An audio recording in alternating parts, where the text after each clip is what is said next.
Hello, dear bankers. Welcome to EduTap. This is Shab 10 MCQs a day series of IE and IFS. और आज हम start करने वाले हैं module A. So the thing with this MCQs a day series is 10 MCQs a day series कि इसमें एक topic particular topic हम कवर किया करेंगे. जैसे कि आज जो टॉपिक हम कवर करने वाले हैं उसका नाम है सेक्टर्स ऑफ इंडियन इकोनॉमी, जो कि आपके मॉड्यूल ए का पार्ट है. और इसमें हम इस टॉपिक से रिलेटेड हर तरीके के क्वेश्चन को आंसर करने की कोशिश करेंगे. तो अगर आपके टॉपिक्स कवर हो गए हैं, आप साथ साथ प्रैक्टिस कर सकते हो and it will help you a lot in actually knowing कि आपने जो प्रिपरेशन करी है, जो कॉन्सेप्ट्स पढ़े हैं, वो आपके बढ़िया तरीके से तैयार हो गए हैं कि नहीं. ठीक है जी. तो यहाँ पर आपने ऐसे ही चलना है कि आपने वीडियो देखते हुए पॉज कर देना है जब भी क्वेश्चन कंप्लीट हो, ट्राई टू आंसर एंड उसके बाद आप उसकी एक्सप्लेनेशन देखिए सो दैट यू नो कि आपने सही से कॉन्सेप्ट को ग्रास्प किया है या नहीं. So before we move ahead, let me tell you कि आपका एग्ज़ाम जो नवंबर 2025 एग्ज़ाम है, it's very close, right, it's nearby. So it's very important कि आप अब PYQs को प्रैक्टिस करना और उनको एनालाइज करना स्टार्ट कर दो, है ना. बिकॉज आई एम श्योर आप सभी ने अपनी तैयारी अभी तक स्टार्ट कर ली होगी. तो लेट मी टेल यू कि प्रीवियस ईयर क्वेश्चंस बहुत मदद करेंगे आपकी ये देखने में कि किस टॉपिक में से किस तरह के क्वेश्चंस आप एक्सपेक्ट कर सकते हो एग्जाम में, है ना. पैटर्न में क्या चेंजेस हो रहे हैं एंड ऑल दैट. तो आपका काम थोड़ा सा इजी करने के लिए we have prepared a document जिसमें प्रीवियस ईयर क्वेश्चंस के साथ साथ most important topics and most important MCQs जो हैं वो आ जाएंगे, राइट. तो इसका लिंक डिस्क्रिप्शन में दिया है, आप वहाँ से चेकआउट कर सकते हैं. So let's start with question number 1. That is, which of the following statement is or are correct about the primary sector? तो primary sector से related इनमें से कौन सी statement जो है वो correct है? 3 sectors होते हैं हमारे पास, primary, secondary and tertiary. ठीक है, tertiary sector, service sector भी बोलते हैं उसको. तो प्राइमरी सेक्टर जो फर्स्ट टाइप ऑफ सेक्टर है, उसमें उससे रिलेटेड कौन सी स्टेटमेंट यहाँ पर सही है. तो फर्स्ट इज कि ये इंक्लूड करता है agriculture, forestry, fishing, mining and minerals. It provides raw materials for both secondary and tertiary sector. या economy where 49% of the economic activities are agriculture और allied activities are is called agri economy. तो आप एक बार try करिए कि इसका क्या answer सही हो सकता है. ओके. सो जो फर्स्ट स्टेटमेंट है, इट सेज कि इसमें सारी की सारी वो प्रोसेसेस इंक्लूड होती हैं या वो तरीके इंक्लूड होते हैं जिसमें कि हम रॉ मटेरियल को एज इट इज़ यूज़ कर रहे हैं. तो ये प्राइमरी सेक्टर का सबसे कोर कहते हैं ना, कोर पैरामीटर है कि प्राइमरी सेक्टर में जो हम नेचुरल रिसोर्सेज को एज इट इज़ यूज़ करते हैं. तो यहाँ पर ये जो फर्स्ट स्टेटमेंट है ये बिल्कुल करेक्ट है. ठीक है जी. इट प्रोवाइड्स रॉ मटेरियल, ये भी बिल्कुल सही बात है क्योंकि एक तरीके से हेल्प करती है सेकेंडरी एंड टर्शरी सेक्टर की उनको रॉ मटेरियल प्रोवाइड कर कर. ठीक है. आप चॉकलेट कब बना पाओगे? जब आपके पास शुगर होगी, कोको होगा, है ना. और वो कब होगा? जब एग्रीकल्चरली वो प्रोड्यूस होगा. तो ये हेल्प करती है एक तरीके से सेकेंडरी एंड टर्शरी सेक्टर्स की. Economy where 49% of economic activities. अब देखो, कोई भी एक्टिविटी चाहे मतलब कोई भी इकोनॉमी, अगर हमें उसको बोलना है कि एग्री इकोनॉमी है या फिर ये एक इंडस्ट्रियल इकोनॉमी है, तो उसमें उस पर्टिकुलर एक्टिविटी को 50% से ज़्यादा मात्रा में कंट्रीब्यूट करना है. ठीक है. तो यहाँ पर अगर 49% कंट्रीब्यूशन एग्रीकल्चरल उस प्रोड्यूस की या एग्रीकल्चर से रिलेटेड एक्टिविटीज़ की, तो हम इसे एग्री इकोनॉमी नहीं बोल सकते. तो ऑप्शन 3 इज नॉट करेक्ट. तो इसका करेक्ट आंसर हो जाएगा option number B, that is 1 and 2. Now consider the following statement about the service sector in India. तो सर्विस से रिलेटेड कौन सी मतलब सर्विस सेक्टर से रिलेटेड कौन सी स्टेटमेंट सही है यहाँ पर. Services account for over half of the India's GVA. GVA is gross value added. हर एक लेवल पर, हर एक स्टेप पर, प्राइमरी, टर्शरी, सेकेंडरी, ठीक है, तो ऐसे एक प्रोडक्ट बनता है और कंज्यूमर्स तक पहुंचता है. तो हर एक स्टेप पर कितनी पर्टिकुलर वैल्यू ऐड हो रही है, that is the gross value added. जब हम सबको ऐड कर लेते हैं हमारे पास क्रॉस वैल्यू एडेड आ जाती है. तो सर्विस सेक्टर जो है, it accounts for half of India's GVA. क्या ये सही चीज है ना. तो ये बिल्कुल सही स्टेटमेंट है because it contributes 54%. Employment in services is proportional to its GVA share similar to agriculture. क्या ये सही है? नहीं. क्योंकि लोग अभी भी, चाहे ग्रॉस वैल्यू एडेड सबसे ज़्यादा सर्विस सेक्टर में मिल रही है, है ना, जीडीपी कंट्रीब्यूशन भी सर्विस सेक्टर की बहुत है, लेकिन जो एम्प्लॉयमेंट है, लोग लोग जहाँ पर एम्प्लॉयड हैं वो स्टिल एग्रीकल्चर सेक्टर में ज़्यादा एम्प्लॉयड है, ठीक है। तो ये जो स्टेटमेंट है ये करेक्ट नहीं है। अब इसके लिए आपको चैप्टर जब आप गो थ्रू कर रहे हो तो फैक्चुअल चीज़ों को थोड़ा अच्छे से याद रखना पड़ेगा, ठीक है। Tourism and trade were among the sub segments that decelerated in 1819। So this is absolutely true. Tourism and trade जो है वो डाउनफॉल उनको देखने को मिला, और जो बूस्ट हुए इस टाइम पर वो थे real estate, finance sector and defence sector, ठीक है जी। तो टूरिज्म एंड ट्रेड में एक काफ़ी डिक्लाइन देखने को मिला। तो इसका जो करेक्ट स्टेटमेंट है that is 1 and 3। So option number B is the correct option. Then which of the following is a feature of secondary sector, ठीक है। सेकेंडरी सेक्टर का फीचर क्या है इसमें से?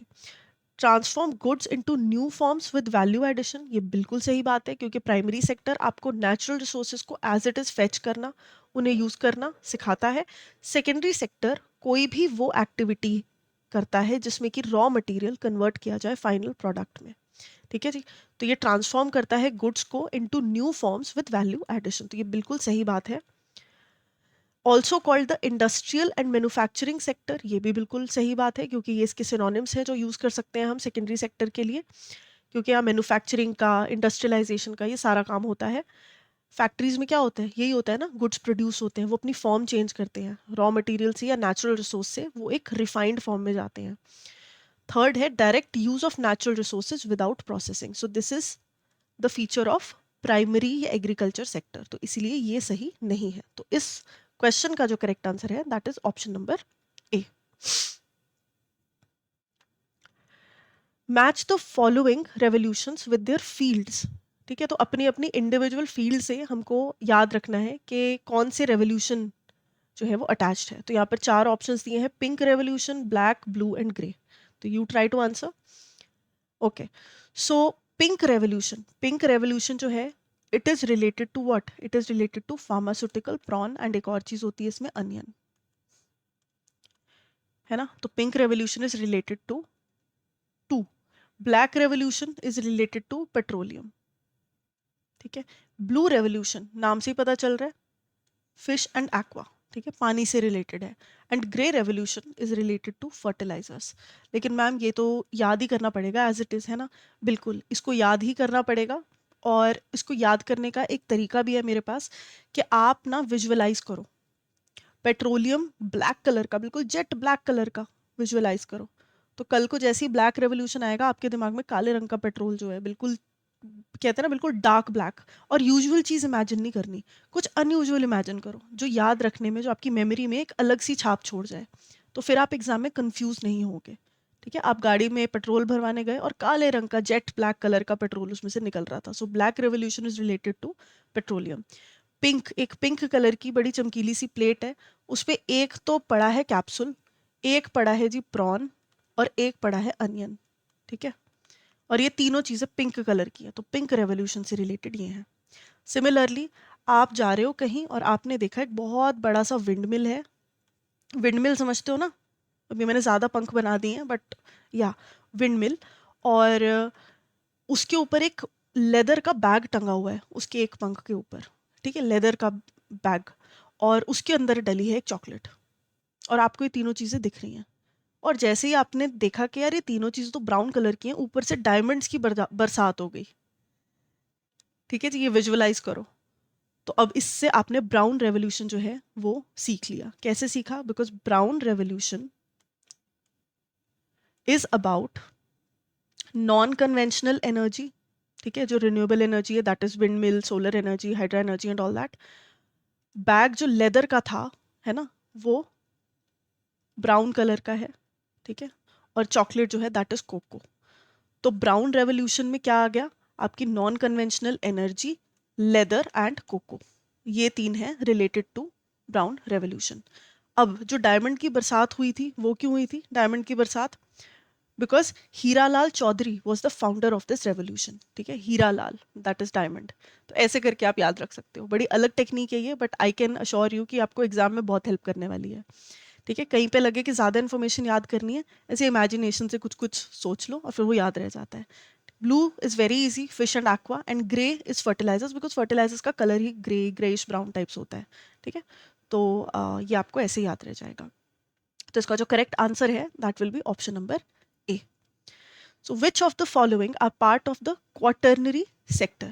Now we have tertiary sector और tertiary sector के अंदर आ जाते हैं quaternary and quinary. ठीक है, तो जो क्वाटर्नरी सेक्टर है that is the knowledge sector. ठीक है, जो भी इकोनॉमी में नॉलेज इम्बाइब करता है sector that is the quaternary sector. और जो टॉप लेवल पर जाकर डिसीजंस बनाते हैं, पॉलिसीज बनाते हैं, जो ब्रेन होते हैं इकोनॉमी की, दैट इज द क्वाइनरी सेक्टर. ठीक है, तो यहाँ पर लिखा है कि इनमें से कौन सा क्वाटर्नरी सेक्टर का पार्ट है. तो टीचर्स, रिसर्चर्स, साइंटिस्ट, ये बिल्कुल नॉलेज है ना, नॉलेज इम्बाइब करते हैं. Doctors, hospital staff, knowledge. Lawyers, financial advisers, again knowledge. तो ये तीनों जो हैं they are part of quaternary sector. Cabinet minister, CEOs, this is what, this is top notch, है ना. Top level executives, top level politicians जो कि policies form करने में, देश को चलाने में योगदान देते हैं. ठीक है, या डिसीजन मेकिंग में योगदान देते हैं कि देश कैसे चलेगा वो बनाते हैं. ठीक है जी, तो ये जो पार्ट है कैबिनेट मिनिस्टर्स एंड सीईओज, ये क्वाइनरी का पार्ट है. लॉयर्स में भी अगर कोई ऐसा लीगल हम अथॉरिटी की बात कर रहे हैं या किसी पर्सन की बात करें एक ऐसी पोजीशन पे जहां पर लॉज या एक्ट्स बन रहे हैं, तो वो क्वाइनरी सेक्टर का पार्ट हो जाएगा. पॉलिसी मेकिंग में अगर इन्वॉल्व है तो इसका पार्ट हो जाएगा. जजेस, जुडिशरी एंड ऑल. ठीक है, तो this is what you have to remember. तो इसका correct answer will be the first three options are related to quaternary sector. तो option C is the correct answer. Okay, so choose the correct statement about GDP contribution. तो GDP जो country में contribute हो रहा है उसके बारे में इसमें से सही स्टेटमेंट आपने सिलेक्ट करनी है. तो 1950 एंड 51 में एग्रीकल्चर कंट्रीब्यूशन वाज अबव 50%. ठीक है, तो क्या ये सही स्टेटमेंट है? ये बिल्कुल सही स्टेटमेंट है क्योंकि 51.8% तक थी. ठीक है, initially agriculture was the biggest contributor in the GDP. तो जब हमारा देश आज़ाद हुआ, एग्रीकल्चर ने ही हमें थोड़ा सा अपने लाइन पर या अपने ट्रैक पर आने में मदद करी.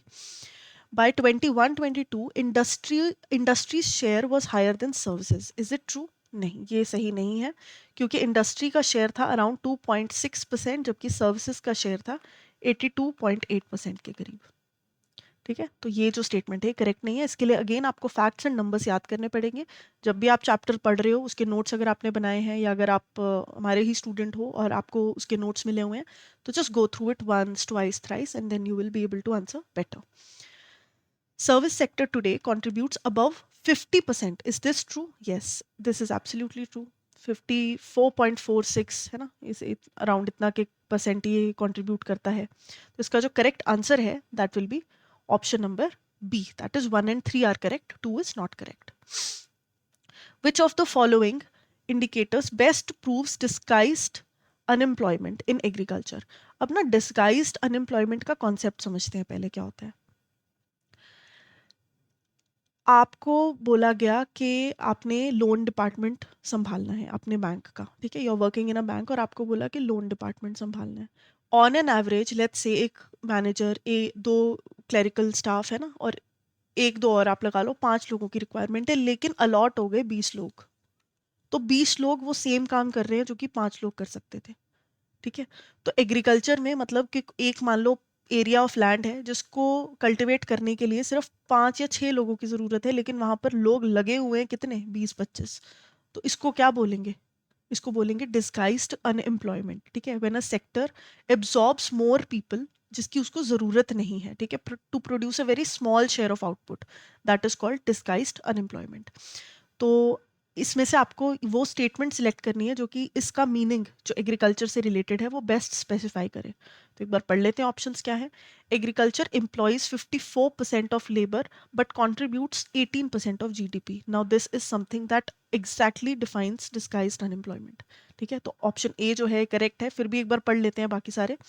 Growth rate of agriculture is consistent and is more than services. एक तो ये ट्रू नहीं है ना, और ये इससे रिलेटेड भी नहीं है. तो अभी यहाँ पर हम स्टेटमेंट्स की ट्रू या फॉल्स नहीं देख रहे हैं, हम ये देख रहे हैं कि is it related to disguised unemployment और not. Fertilisers consumption is high but productivity is low. Again इसका इससे कुछ लेना देना नहीं है. And green revolution covers only wheat and rice. Again इसका भी कोई लेना देना नहीं है. तो the correct answer would be option number मतलब option A. So arrange the phases of industrial development in correct order. ठीक है, तो आपने इंडस्ट्रियल डेवलपमेंट, जैसे हमारा सेकेंडरी सेक्टर डेवलप हुआ, वो ड्यूरिंग द ईयर्स क्या क्या फेजेस आए, तो 4 फेजेस आए थे, मैं आपको बता दूं। ये फेजेस आपको ऑप्शंस में भी दिख रहे हैं, लेकिन इसकी सीरीज आपको अरेंज करनी है। ठीक है जी। तो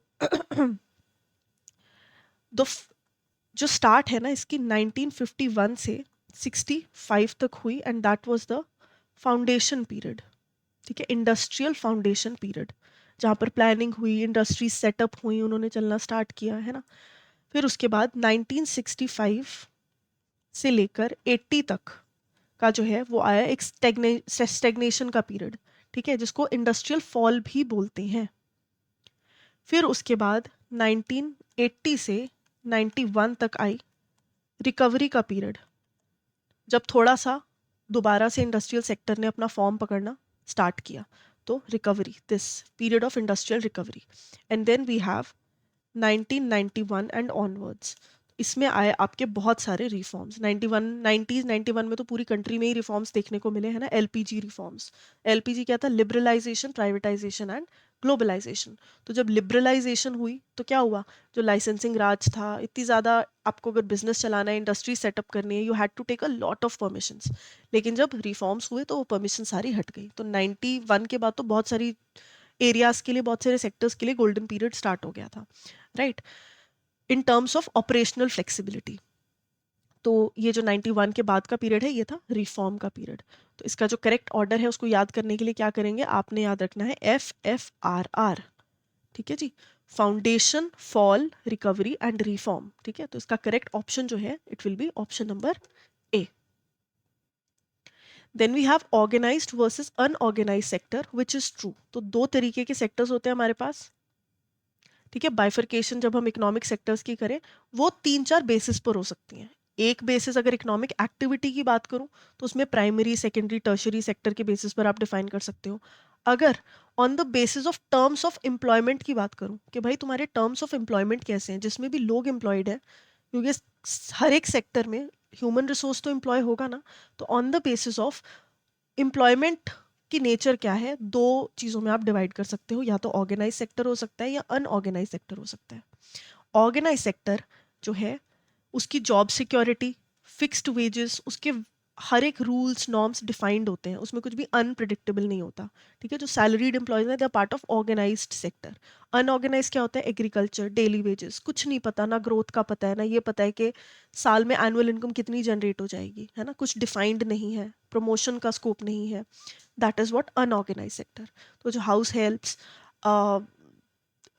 जो वर्कर्स हैं बहुत कहते हैं ना बिल्कुल बेसिक कामों के लिए, या एग्रीकल्चर में जो लोग इन्वॉल्व हैं, तो उनकी जिनकी भी इनकम डिफाइंड नहीं है, ना ही रूल्स एंड रेगुलेशंस डिफाइंड है उनके एम्प्लॉयमेंट को लेके, that is the unorganised sector. तो उससे रिलेटेड अब सही बातें आप ज़रा गेस करने की कोशिश करो। Organised is job security and wages are fixed, तो ये बिल्कुल करेक्ट स्टेटमेंट है। अनऑर्गेनाइज्ड में daily wages and no PF, तो ये ठीक है, बिकॉज दिन का जितना काम करोगे उतनी वेजेस आ जाएंगे, और पीएफ वगैरह नहीं है, प्रोविडेंट फंड नहीं है। Organised governed by acts like Factories Act, this is very true, because individual acts होते हैं ऑर्गेनाइज्ड सेक्टर को गवर्न करने के लिए, रेगुलेट करने के लिए, and both sectors strictly follow the government rules. Now this is not true.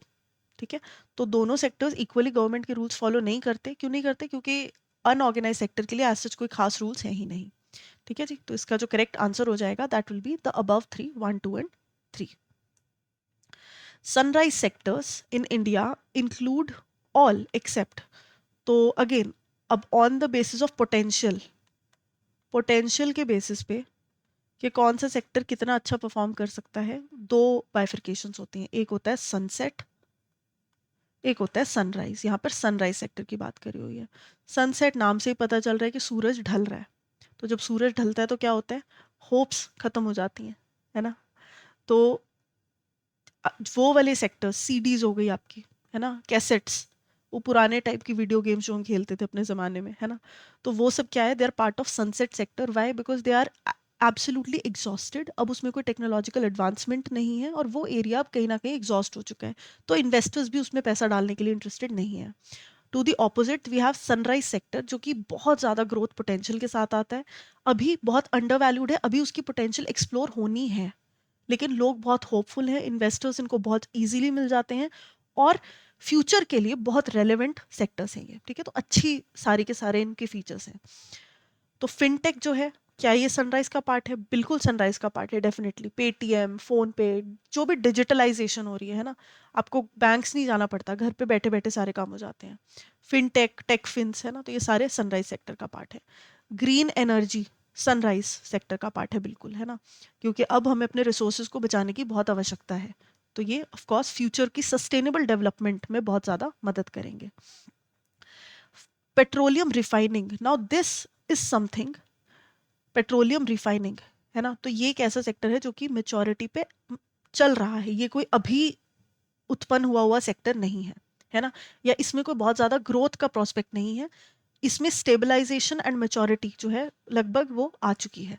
तो this is not a part of sunrise sector. And pharmaceutical is दवाइयाँ, तो इतनी सारे हेल्थ कंडीशंस लोगों में डेवलप हो रही हैं, अलग अलग टाइप की दवाइयाँ भी डेवलप हो रही हैं, और ये बहुत ही fast moving and upward moving sector है, इंडस्ट्री है, फार्मास्यूटिकल इंडस्ट्री।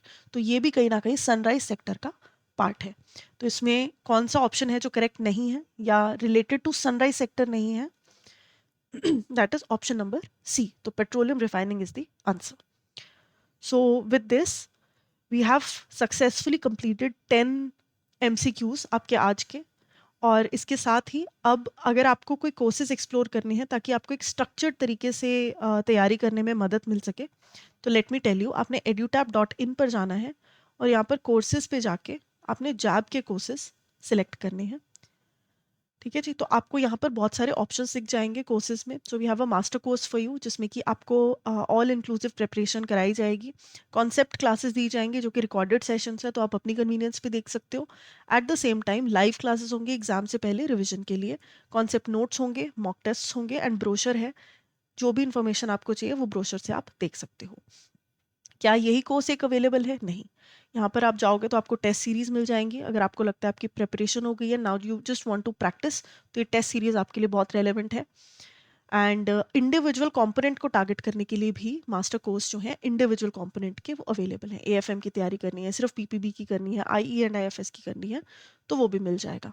एंड साथ में कूपन कोड का इस्तेमाल कर कर आप डिस्काउंट्स भी अवेल कर सकते हो। So that is all for today's class. If you have any more queries on this, you can reach out to us on the given information. Do tell me in the comment section कि आपको आज की class कैसी लगी, है ना, और इसी तरह से प्रैक्टिस करते रहिए। And I wish you all the very best for your exams.